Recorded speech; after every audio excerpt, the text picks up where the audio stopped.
بسم اللہ الرحمن الرحیم۔ تمام سامعین اور ناظرین کو میری طرف سے السلام علیکم۔ ناظرین، آج کی اس ویڈیو میں ہم آپ کو قوم لوط کی حرکات اور ان پر آنے والے عذاب کے بارے میں مکمل معلومات فراہم کریں گے۔ ناظرین، حضرت لوط علیہ السلام ایک جلیل القدر اور عظیم المرتبت پیغمبر تھے۔ آپ حضرت سیدنا ابراہیم علیہ السلام کے بھتیجے تھے۔ انہی کے ہمراہ آپ نے شہر بابل سے ہجرت فرمائی تھی۔ ہجرت کے بعد حضرت ابراہیم علیہ السلام شہر فلسطین میں اور آپ اردن میں اقامت پذیر ہوئے تھے۔ پھر بحکم الہی آپ اہل سدوم کی ہدایت و رہنمائی پر مامور کیے گئے۔ ناظرین، شہر سدوم سرسبز و شاداب شہر تھا۔ اس کی ہریالی و شادابی سے متاثر ہو کر دوسری قوموں کے افراد بھی وہاں آنے لگے، جس کی وجہ سے قوم لوط کو کافی پریشانیوں کا سامنا کرنا پڑا تھا۔ وہ کسی ایسی تدبیر کی تلاش میں تھے جس کے ذریعے دیگر اقوام کو یہاں آباد ہونے سے روکا جا سکے۔ ناظرین، شیطان ملعون نے موقع پا کر اپنی چال چلی اور قوم لوط کو یہ تجویز سکھائی کہ تم لوگ یہاں آنے والی دوسری قوموں کے نوعمر لڑکوں کے ساتھ بدفعلی کرو۔ خود شیطان نے نوعمر لڑکے کی ہیئت اختیار کر کے ان کو اس کام پر ورگلایا، جس سے پوری قوم اس فعل بد کی عادی ہو گئی۔ ناظرین، حضرت لوط علیہ السلام نے اپنی قوم کو کفر و شرک سے باز رہنے اور اللہ کی پرستش کی دعوت دینے کے ساتھ ساتھ اس اخلاقی سوز اور حیا باختہ برائی سے باز رہنے کی تلقین کی، مگر ان کی قوم سرکشی اور نافرمانی میں بہت دور جا چکی تھی۔ انہوں نے آپ کی دعوت کو نہ صرف یہ کہہ کر ٹھکرایا بلکہ آپ کی کھلم کھلا مخالفت کی، اذیتیں پہنچائیں، سب و شکم کیا اور تمسخرانہ انداز میں یہ کہا کہ ان کو اور ان کے پیروکاروں کو شہر بدر کر دیا جائے، یہ بڑے پاک باز بنے پھرتے ہیں۔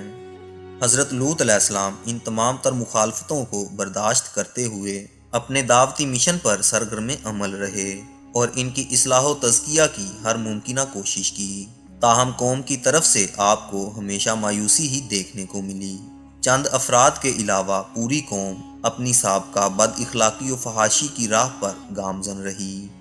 ناظرین، ایک دفعہ حضرت لوط علیہ السلام نے بھرے مجمع میں اپنی قوم کو ان کی برائیوں پر ملامت کی اور کہا کہ تم کیسی قوم ہو، تمہیں یہ بھی احساس نہیں کہ مردوں کے ساتھ بے حیائی کا تعلق اور لوٹ گھسوٹ بہت بڑی اخلاقی بیماریاں اور برے اعمال ہیں، نیز تم لوگ ان برائیوں کو انجام دے کر سر محفل ان کا تذکرہ کرتے ہو اور فخر کرتے ہو۔ حضرت لوط علیہ السلام کی نصیحت کو سن کر قوم آگ بگولا ہو گئی اور کہا کہ تمہیں اور تمہارے خدا کو ہمارے کیے ہوئے کام اتنے ہی ناپسند اور برے لگتے ہیں تو ہم پر عذاب کیوں نہیں لے آتے؟ قوم کے اس متکبرانہ چیلنج پر غضب الہی جوش میں آیا اور ان کے لیے ہلاکت و عذاب کا فیصلہ کر دیا گیا۔ ناظرین، عذاب کے فرشتے پہلے حضرت ابراہیم علیہ السلام کے پاس مہمان کے پیکر میں آئے۔ حضرت ابراہیم علیہ السلام نے ان کی خاطر و تواضع اور میزبانی کرتے ہوئے بچھڑے کا بھنا ہوا گوشت پیش کیا، مگر انہوں نے تناول کرنے سے انکار کر دیا، جس کی وجہ سے حضرت ابراہیم انہیں کوئی دشمن خیال کرنے لگے اور چہرے پر گھبراہٹ کے آثار ظاہر ہوئے۔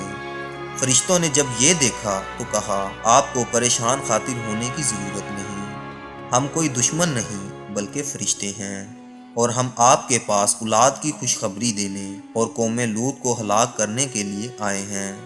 یہ سن کر حضرت ابراہیم علیہ السلام نے فرمایا کہ تم ایسی قوم کی تباہی کے لیے آئے ہو جس میں حضرت لوط جیسا پیغمبر موجود ہے۔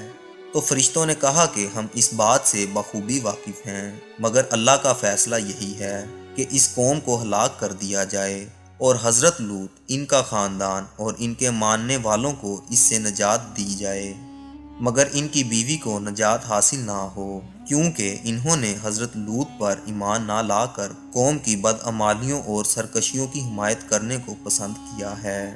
ناظرین، پھر جب فرشتے حضرت ابراہیم علیہ السلام کے پاس سے سدوم بستی میں حضرت لوط علیہ السلام کے ہاں خوبصورت نوجوان لڑکوں کی ہیئت میں آئے تو حضرت لوط علیہ السلام بے انتہا پریشان ہو گئے۔ انہیں سخت اندیشہ تھا کہ قوم ضرور ان مہمانوں کے ساتھ اپنی مروجہ برائی کو انجام دینے کی کوشش کرے گی، چنانچہ یہ اندیشہ صحیح ثابت ہوا۔ تھوڑی ہی دیر میں قوم کے افراد نے آپ کے مکان کا محاصرہ کر لیا اور کہنے لگے کہ ان مہمانوں کو ہمارے حوالے کر دو۔ وہ لوگ آپ کے مکان کی چھت پر چڑھ گئے۔ حضرت لوط علیہ السلام نے انہیں ہر طرح سمجھایا اور کہا کہ تم میری قوم کی بیٹیوں کو چھوڑ کر مردوں کے ساتھ جنسی خواہشات کی تکمیل پر کیوں مصر ہو، مگر ان کی قوم پر اس کا کوئی اثر نہ پڑا۔ آپ بے انتہا پریشان ہو گئے۔ رنج و الم کی لکیریں آپ کے چہرے پر نمایاں ہونے لگیں۔ فرشتوں نے جب یہ دیکھا تو کہا کہ ہم اللہ کے بھیجے ہوئے فرشتے ہیں اور آپ کی قوم کو عذاب دینے کے لیے آئے ہیں، لہٰذا آپ اپنے ماننے والوں کو لے کر فی الفور بستی سے روانہ ہو جائیں۔ حضرت لوط علیہ السلام نے فرشتوں کے ذریعے دیے گئے خدائی حکم کی تکمیل کی اور اپنے خاندان سمیت اپنی بیوی کو چھوڑ کر وہاں سے نکل گئے۔ ناظرین، رات کے آخری پہر سے قوم لوط پر عذاب کا سلسلہ شروع ہوا۔ سب سے پہلے ایک ہیبت ناک چنگاڑ آئی جس کی وجہ سے پوری قوم اور پوری بستی تہو بالا اور زیر و زبر ہو کر رہ گئی۔ اس کے بعد حضرت جبرائیل علیہ السلام نے ان کی بستی کو آسمان پر اٹھایا اور الٹ کر زمین پر پٹخ دیا۔ اس کے بعد ان پر پتھروں کی خوب بارش ہوئی جس کی وجہ سے اس سرکش قوم کا نشان تک مٹ گیا اور یوں ایک نافرمان و سرکش قوم پوری دنیا کے لیے عبرت کا نشان بن گئی۔ ناظرین، اس بدبخت اور سرکش قوم کے اجسام دریائے مرداد، جسے ڈیڈ سی کہا جاتا ہے، میں پائے گئے تھے۔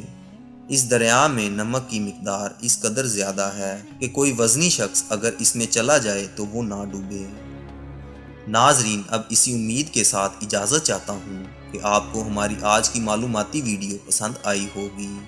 انشاءاللہ ملتے ہیں بہت جلد ایک نئی معلوماتی ویڈیو کے ساتھ۔ اللہ آپ کا حامی و ناصر۔